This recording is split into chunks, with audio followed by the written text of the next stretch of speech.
हार मानना मना है, जीतने के लिए पैदा हुए हो।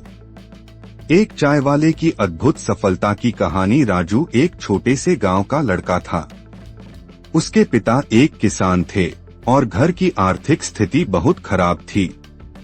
स्कूल की फीस भरना भी मुश्किल था, इसलिए 10वीं के बाद पढ़ाई छोड़कर उसे शहर में चाय की दुकान पर काम करना पड़ा। हर सुबह वह 4 बजे उठता, दुकान खोलता, चाय बनाता और ग्राहकों को सर्व करता।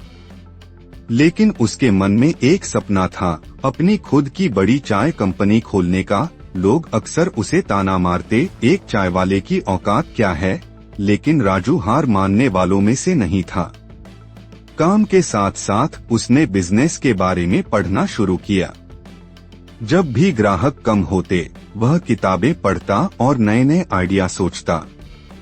पहली असफलता, लेकिन हिम्मत नहीं हारी। कुछ सालों की मेहनत के बाद राजू ने थोड़े पैसे बचाए और अपनी खुद की एक छोटी सी चाय की दुकान खोली।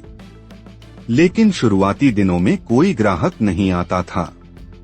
कई बार उसने सोचा कि सब कुछ छोड़कर वापस गांव चला जाए, लेकिन फिर उसे अपने ही शब्द याद आए, हार मानना मना है। उसने अपनी चाय में एक खास मसाला डाला, जिससे उसकी चाय का स्वाद सबसे अलग हो गया।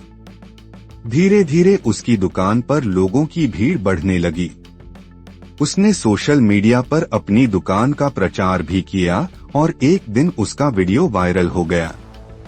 बड़ी सफलता की ओर बढ़ते कदम। अब उसकी दुकान पर सिर्फ आम लोग ही नहीं, बल्कि बड़े व्यापारी और सेलिब्रिटी भी आने लगे। उसकी चाय इतनी फेमस हो गई कि उसने अपने ब्रांड को राजू टी हाउस नाम से रजिस्टर कर लिया। कुछ सालों में उसने कई शहरों में अपनी चाय की फ्रेंचाइजी खोल दी। जो लोग कभी उसे सिर्फ एक चाय वाला कहते थे, वही आज उसकी